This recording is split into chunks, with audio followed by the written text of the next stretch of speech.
friends and colleagues. I'm going to speculate on what might be the next big advance in gravity physics, maybe something to do with quantum physics. Of course, I don't know the answer, but I can suggest that history might be an instructor. So let us begin by recalling how we had a recent big advance, the demonstration that our universe evolved from a very different state. That's a remarkable statement. It requires strong evidence, and as you've been hearing, we have it. Let's just remind ourselves first that we live in a galaxy of stars. This is a nearby other galaxy of stars. Ours is very similar to this. To me, this is a gorgeous image. Do you see the dark lanes of dust running through along the spiral arms? Do you see the blue patches? That's where stars have formed fairly recently. The most massive stars, which last not so long, are particularly bright and hot, which is to say blue. That's where young stars have been forming. You see the red dots. That's where stars have been so hot that they've ionized the interstellar gas.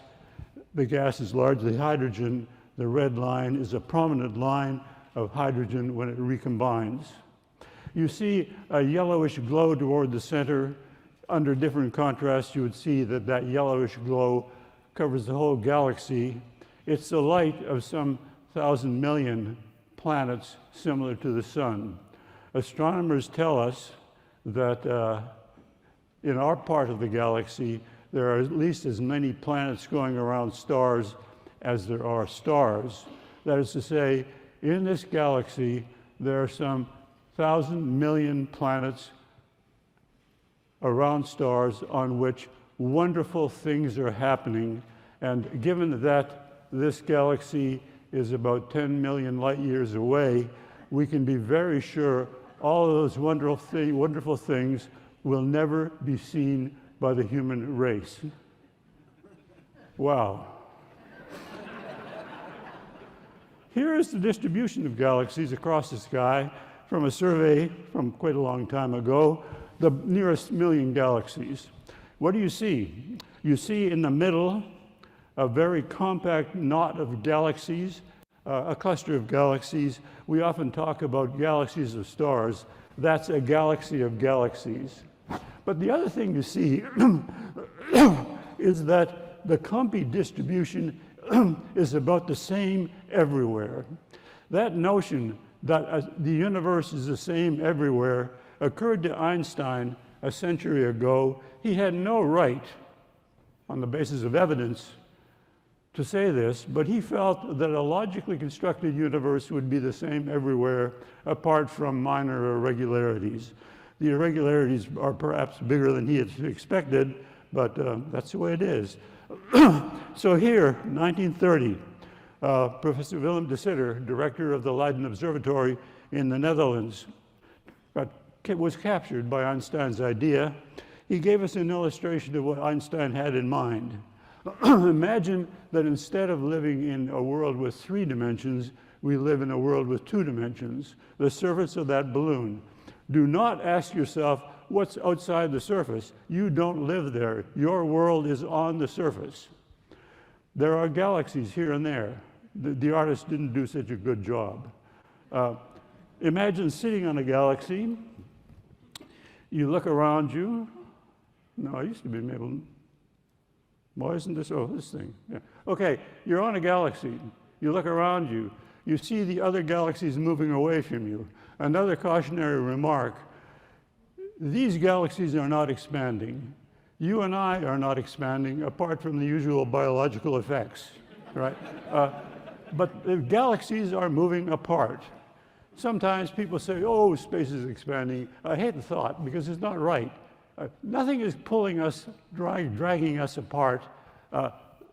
The galaxies simply are moving apart. And you see that.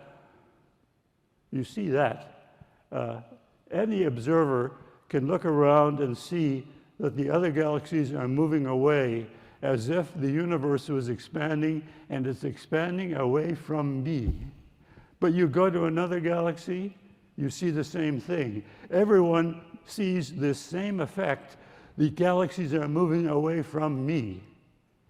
Brilliant. Notice also that if you are sitting on a galaxy and you look at this one, it's moving away at a certain speed. Look at this one about twice as far away. It's moving at twice the speed because this one is moving away from this one, this one from this one. Okay, recession velocity proportional to distance. In the 1920s, the American astronomer Edwin Hubble, that's my first name, found tentative evidence that this might be so. The further the galaxy away is, the faster it's moving away. By 1936, Hubble, with his spectacularly effective assistant Milton Humison, extended the data quite far. If you perhaps can read it, 4.5, that's the logarithm to the base 10 of the recession velocity in kilometers per second. That's 3/10 to the 4th kilometers per second, 10% of the speed of light.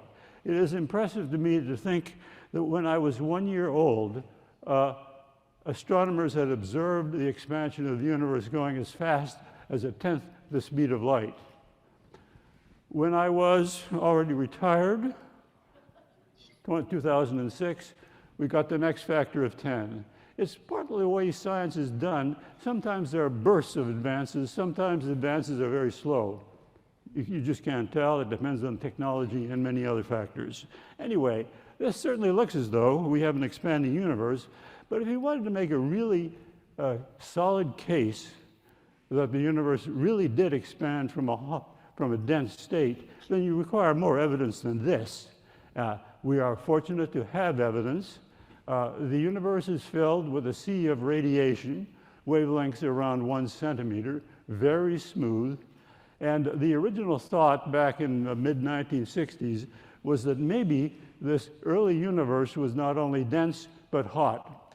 If a universe is dense enough and hot enough, it will fill with radiation, thermal radiation, which has the property that if you tell me the temperature, I'll tell you the intensity at every wavelength. So here is an example, blackbody radiation. If the temperature is... Sir Penrose and Martin Rees, we are going to reverse the order that we spoke about before. So I'm going to play Martin's video and then Sir Penrose will speak after that. They've decided that on the stage, so that's a change, just so you gentlemen are aware.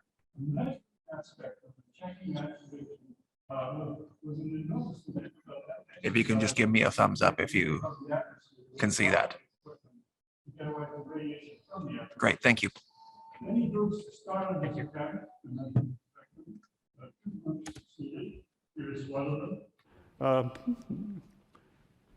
John Mather here was the principal investigator for this great experiment. He won the Nobel Prize for the successful measurement. The second group that also had a successful measurement, it was led by Herbert Gusch from the University of British Columbia. Here is Herb's two colleagues for the group of three. This, I have to admit, is one of my favorite images of astronomers at work. If you knew nothing about these two, except what you could deduce from this image, would it inspire confidence? I can say this because the two with Herb Gusch did something magnificent. They came and almost beat that big group with the resources of NASA. Here are the results. The upper curve, intensity at each wavelength. Wow, it's thermal radiation. That is not radiation you expect from the universe as it is now because it's optically thin at these wavelengths. It doesn't absorb or emit radiation at these wavelengths very much at all. How could it have relaxed to statistical thermal equilibrium? Surely it is because this radiation was formed back when the universe was very different than now, dense, much denser, much hotter. I pause again to emphasize it is a deeply moving thought that our universe, this O2 solid Earth, was not always this way, that there was a time when the universe was very different from now. Yet here we have tangible evidence. You see from two measurements, Herb Gush and colleagues in the bottom, John Mather and colleagues in the top, either image did it. Settled the matter. This is radiation that surely came from a time when the universe was very different from now. Now, an irony, John Mather got the Nobel Prize for this magnificent accomplishment. Herb Gush got the deep respect of all who knew the magnificent achievement of his experiment, but that's it. You must be cautious about major prizes like Nobel. The Nobel Prize doesn't tell the whole story. So you've seen this image, or at least the top version, earlier. It is a test of some of the details of how the universe expanded from a hot, dense state. The basic idea it comes from this demonstration.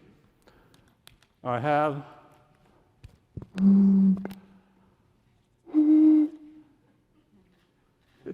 this is shorter, so the waves that fit are shorter wavelength, higher pitch. It always works. And I'm always pleased. So with the universe, this was set by a boundary condition. The boundary condition for the universe was the evolution to the present, but stopped as we observed it. The theory is the solid curve. It can be computed with great precision because the theory is relatively simple. We're fortunate in that aspect of things. The intensity can be measured with great precision. You've heard Suzanne and Slava talking about the wonderful consistency. It's magnificent. It's really, again, tangible evidence that the universe did evolve. And what is more, that the universe did evolve according to general relativity theory, the theory of gravity. The bottom curve is much more noisy. That's a measure of the distribution of galaxies. It's much more noisy because there are fewer galaxies than there are photons in this sea of thermal radiation. But the solid curve is the same prediction as for the radiation in the top curve. The measurements, although noisy, certainly follow the curve. And what is really moving to me is that the top measurement and the bottom measurement were taken by very different groups using very different technology, examining very different situations. In the top, radiation that came from afar. In the bottom, the spatial distributions of relatively nearby galaxies. These are two images of what happened. Their consistency, to me, is even more dramatic evidence that we have a very good approximation to reality. This was such a great advance, not only in convincing us that we have an excellent approximation to the evolution of the universe, but that it's described by a theory Einstein invented 100 years ago. It is, to me, almost scary to consider that Einstein invented his theory out of pure cloth. What did I mean by that? I've forgotten. Pure thought. Let us consider this a bit. Let us consider what triggered major advances in physics. I start a century and a half ago, roughly, when Maxwell decided to put aside his search for a mechanical model of the ether, which we now know was fruitless. Are you kidding? Okay, I'm going to have to talk much more rapidly. Speed read, please. And notice that in each of these cases, except for Einstein, the progress was greatly implemented by phenomena that led to discovery. In the case of general relativity theory, we had for almost a century a theory without much in the way of evidence, but of course we paid particular attention to it now because we have evidence, experimental evidence, that it's a good approximation to what happened. So the question is, what will happen that may trigger a great advance in gravity physics? Two thoughts. There can be a nagging issue, or it may be some phenomenology. Nagging issues, the principal one is simply that the energy density you expect from quantum physics, the energy density of the vacuum, is ridiculously large compared to what is observed. It's an anomaly that has been known since the 1920s, recognized by Wolfgang Pauli, one of the greatest physicists of the epoch. What do we do with it? We still don't know. Others. Then of course, there's phenomenology. I hope you speed read all this so we can go on and look, for example, at what Peter Gallison was just talking about. Here is the galaxy M87. There you see a little jet of relativistic material shooting out from a very compact system that is almost certainly a black hole with a mass of around 6,000 million times the mass of the sun. Where did that black hole come from? It's a real puzzle, because stuffing that much mass into that massive black hole is really a challenge to understand on astrophysical grounds. Here's again that beautiful image, now messed up by an inset on the side, an image, a Hubble Space Telescope image of the very center. You notice the spiral arms of dust running toward the center, and then a little bright spot. I would love JWST to take an image of this in either greater detail, because this is a knot of stars with mass of around 1 million times the mass of the sun. Does it have a black hole in it, similar to the one in our galaxy? We don't yet know. It's certainly determinable. If that black hole is not present, then we have to conclude, look, galaxies can form with or without a black hole. Surely the black hole formed by astrophysical processes, puzzling, but you can figure it out maybe. Or did it mean that if present, galaxies formed around black holes that were present before the galaxy? That's an attractive thought, because it's easy to understand how they're there, but what is really puzzling is where would those black holes have come from? We have here a nagging issue. Other nagging issues, I'll just mention one because we're running out of time. Here's a nearby spiral galaxy, seen almost edge on. You notice it's wonderfully flat. That's a phenomenon. Here's another. Enthusiastic people put in all these trails of stars. Most of that is not real. Please ignore it. Some of it is real, but not all. Instead, notice this spiral galaxy flat. Here, we have a theory of gravity. We have a theory of the expanding universe. You should be able to put the two together and make a theory of how galaxies formed. Indeed, great effort has been devoted to developing that theory and seeing the way galaxies look. The short answer is they don't really look like nearby spiral galaxies. Instead, they have, can you see the green circles? That's where half the stars are. A really tight concentration of stars, and then spreading out to a splash of stars. It just doesn't look like nearby galaxies. We should not blame the messenger. The scientists who are working on understanding how galaxies form out of our two theories are doing the best they can. They're reporting the results, and the results to me are kind of limp. In short, I don't think we have quite the right theory. How many minutes now? There's a dispute on that. They say 7 more minutes. Yes. Well, 7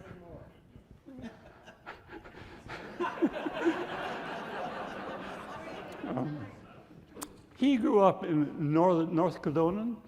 East Kildonan, yeah, East North Kil- Kildonan. Yeah. My sister lives in North Kildonan. Right. I grew up in southern Manitoba, southern Winnipeg.